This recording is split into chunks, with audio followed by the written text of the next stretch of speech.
sa rally pa lang mga kaistorya, ipinapakita na ng Iglesia ni Cristo kung ano ang mabuting idudulot ng mga nagkakaisa. Sana po ay pansinin itong aming sinasabi. Kapayapaan, ito ang nais namin na mangyari. Dahil problema ng bayan ay napakarami. Itigil ang bangayan at pagkakabahabahagi. Ang bansa ay payapa kapag hindi bahabahagi. Ang bansa ay masaya kapag walang kampi-kampi. Ang bansa ay uunlad kapag hindi kanya-kanya. Pagkakaisa, ito ang dapat nating magawa.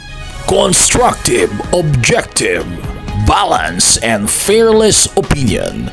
Mag-istorya ta Infovlogs with Papa Ardy. Magandang araw mga kaistorya. Ito na naman tayo sa ating mag-istorya ta. Ang inyong kaistorya, Papa Ardy.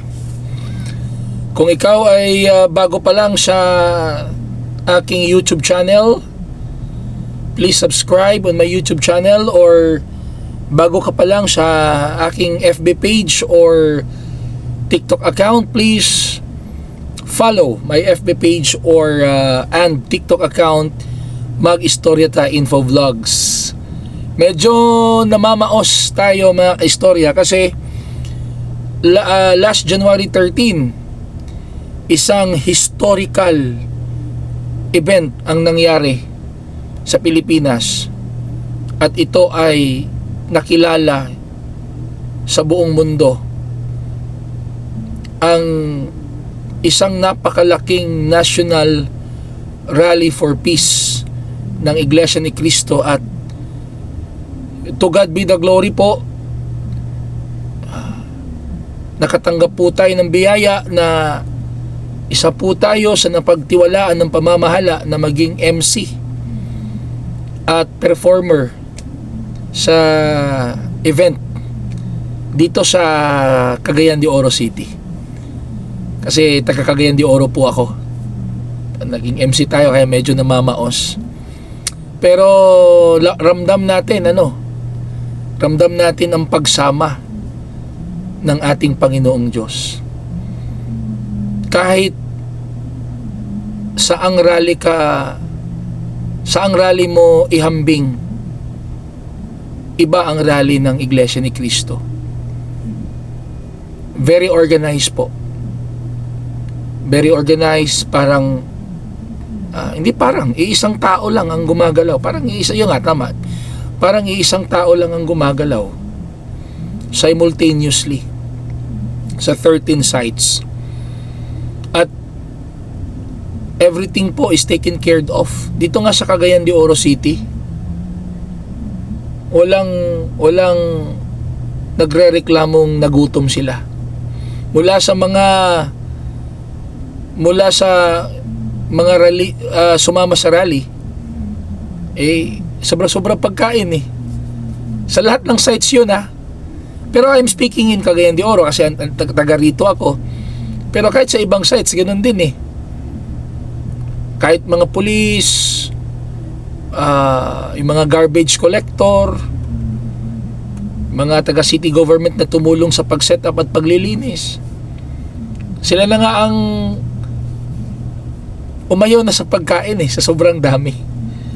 Ganun po ang Iglesia ni Cristo kasi talagang sinusunod namin ang nakasulat sa Biblia na gawin ng lahat ng may karapatan at kaayusan.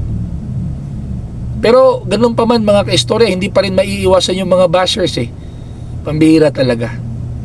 Isipin mo yan, may mga bashers talaga na, of course, ano ba in-expect mo pagkatapos ng event? Gusto mo pagkatapos ng event 5 seconds lang tanggal lahat ng basura? Hindi ganun. Malaking event yun Diba, libo-libo, milyon-milyon ang mga dumalo. So pagkatapos ng event, saka palang maglilinis, and it takes hours. It takes hours bago malinis lahat. Kaya lang sa ang ginawa ng ibang mga bashers, pinicturean lang yung hindi pa nalinis, tapos post agad sa social media. Pero sige lang mga kaistorya, ang Ama nang bahala sa kanila. Pero alam naman ng Ama at alam ng taong bayan na hindi po nagpapabaya ang Iglesia ni Cristo. May mga nakaset up na yan. Bago ginawa yung rally, it is very well coordinated and well planned. At kasi expected na namin yan expected na ng Iglesia yan na ang isa talagang inaabangan ng mga bashers dyan, basura Kaya hindi pwedeng iiwan yung basura. Kung meron mang kayong mga nakitang mga basura, ay hindi pa tapos na nililinis yun. Ang ginagawa lang ng iba, pinicturan, post agad sa social media. Pero ang totoo, nililinis yun. Kahit puntahan nyo ang lahat ng sites, nilinis yun. At yung mga katuwang ng Iglesia ni Cristo, ang mga nasa general services, yung assigned doon, at hindi po sila pinababayaan sa pagkain. Kaya sabi ko, busog na busog sila Pero relax lang kayo dyan mga kapatid, wag nang bayaan mo na yung mga bashers. Kung yun doon sila masaya, sige na, bayaan mo na. Pero alam naman ng gobyerno yan, alam ng local government unit na sa 13 sites alam ng local government unit na hindi tayo nagpapabaya. Hindi nagpapabaya ang Iglesia ni Cristo sa anumang aktibidad na ginagawa natin sa labas. Nakaset up na yan. Kaya sabi ko sa mga bashers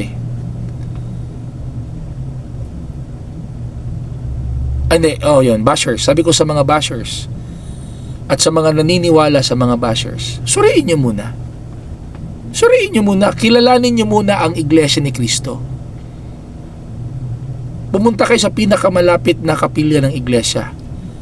Mag-inquire kayo, makinig kayo sa doktrina, mag-observe kayo, sumamba kayo sa pasalamat.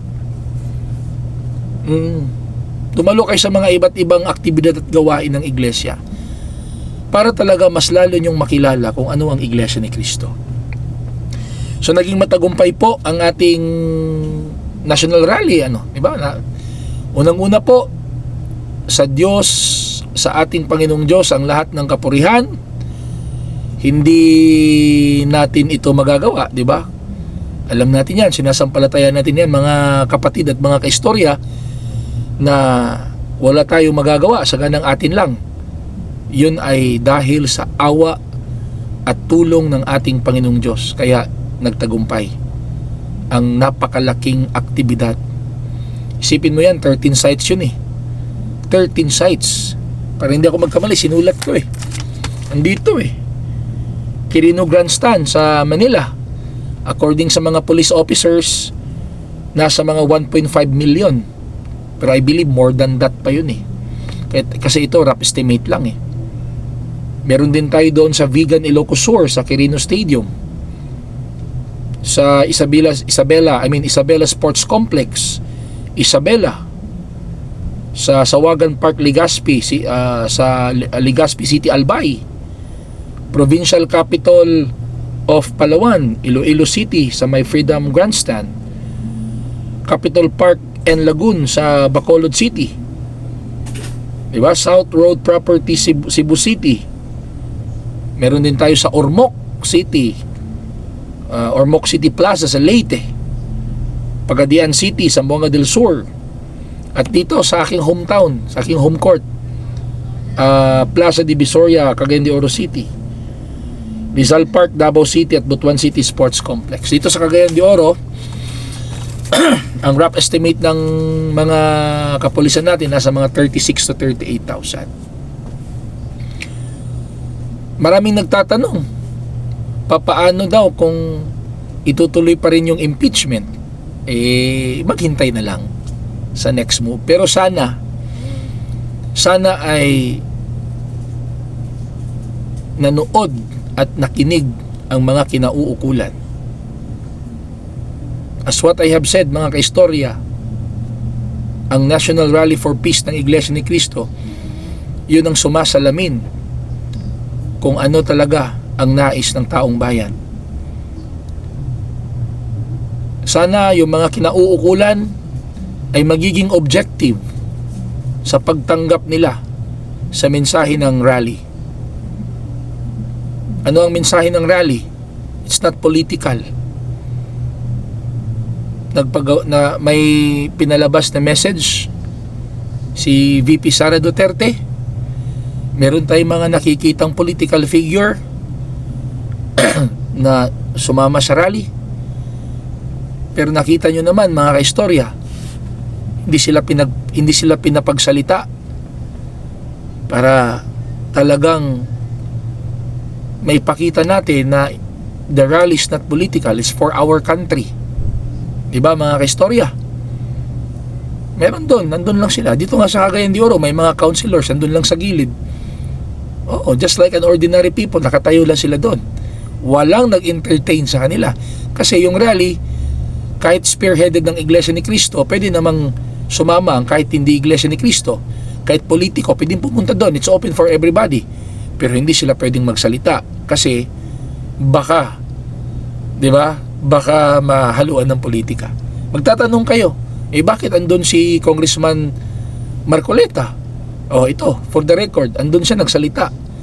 Not as a congressman, but as a kapatid sa Iglesia ni Cristo. Siya lang, doon siya lang. Kasi si Congressman Marcoleta ay isang kapatid sa Iglesia. Andun siya nagsalita bilang kapatid, hindi bilang isang congressman, mga istorya. At doon naman sa sinabi niya, ipinakita doon kung ano talaga mga problema ng bansa na dapat sanang matutukan. Kaya, mga istorya, sana magiging objective ang mga kinauukulan. Huwag nang palalain. Kasi kung ang magiging receive ng mga kinauukulan ay mas i-prioritize nila yung ego nila, ay hindi maganda. Kung pakikinggan lang nila yung mensahe, ano ba naman? Ano bang mawawala sa kanila? Ano mawawala sa mga kinauukulan kung aasikasuhin nila ang kahirapan ng Pilipinas? Our country belong as one of the poorest countries in the world. Asikasuhin yun. Ano bang mawawala sa kanila? Yun naman ang sinisigaw ng rally, asikasuhin ng kahirapan. Ano bang mawawala kung pababain natin ang presyo ng kamatis na nasa mga 200-300 per kilo na? Yung sili, nasa mga 800 ang kilo. Kung pababain natin ang presyo ng mga agricultural products, ano mawawala sa kanila? Kung asikasuhin natin yung graft and corruption, i-minimize natin yung graft and corruption, ano mawawala sa kanila? Kung asikasuhin ang tumataas na porsyento ng kriminalidad, ng paggamit ng ipinagbabawal na gamot, ng illegal na droga, ano mawawala sa kanila? Kung asikasuhin ang mga infrastructure projects, yung mga flood control projects, asikasuhin, gagawa ng mga epektibong proyekto at programa para ma-minimize ang masamang epekto ng climate change, anong mawawala sa kanila? Di ba? Kung sasabihin itigil na ang bangayan, itigil na ang awayan, magkasundo, magtulungan para mabigyan ng solusyon ang problema ng bayan, anong mawawala sa kanila? Yun naman yun ang mensahe ng rally. Walang ini-endorse na politiko at walang nire-recommend na paaalisin na politiko. Ang sinisigaw lang ng rally, magkaisa, magkasundo, magtulungan para asikasuhin ang problema ng bayan. Marami nagsasabi na yun daw ay show of force. Bahala na kayo kung ano ang interpretation nyo dyan. Doon lang tayo kung ano yung actual na nakita natin. Ganun ganun ang Iglesia ni Cristo, nagkakaisa. Sa rally pa lang mga kaistorya, ipinapakita na ng Iglesia ni Cristo kung ano ang mabuting idudulot ng mga nagkakaisa. Tingnan nyo na yung Iglesia. Tingnan nyo na yung Iglesia ni Cristo. Siguro mapapasol kayo bakit nagagawa ng Iglesia ni Cristo ito. Hindi nagagawa ng iba. Samantalang sinasabi nila, Iglesia ni Cristo daw is a minority religion. Ito, ba't nagagawa ng isang minority religion ito? Ganito kadami, ganito ka-synchronize, ganito kaayos. Yun ang isa sa mga mabubuting idudulot ng nagkakaisa. Kaya, kung susundin ng mga kinauukulan ng sigaw ng iglesia, ng mga taong bayan na magkaisa at magkasundo, anong mawawala sa kanila? Bakit hindi nyo subukang magkaisa o magkasundo? Meron bang mawawala? Wala Ang bayan ang magbibinipisyo kung magkaisa, magkasundo. Sabi nga nila take the risk, ibalik ang unity team. Di ba? Yun naman ang, di ba? Yun ang plataforma niyo before the election, di ba? Unity team. Unity. Hanggang pang-election lang ba yun? Huwag niyo nang bigyan ng ibang kulay. Pero yung mga nagtatanong, papaano daw kung ituloy talaga, hindi ibabasura ng Congress or ng House of Representatives ang 3 impeachment cases filed against VP Sara Duterte. At meron pang sinasabing may pang-4 pa na impeachment case. Kung talagang hindi nila ibabasura, may nagtatanong kung ano daw ang kasunod. Ang masasabi ko dyan, hindi ko alam. Abangan na lang kung anong mangyayari. Pero sana hindi umabot sa puntong magkakagulo. Enough is enough na sana. Enough is enough na. Kasi hindi talaga tayo uusad kung magkakagulo tayo. Mga kaistorya, ano masasabi nyo sa pinag-usapan natin? Please write your comments below. And kung bago ka pa lang sa aking YouTube channel, please subscribe on my YouTube channel, Mag-Istorya Ta Info Vlogs, or kung bago ka pa lang sa aking Facebook page or TikTok account, please don't forget to follow my Facebook page and TikTok account, Mag-Istorya Ta Info Vlogs. Daghang salamat mga kaistorya, mga igsoon.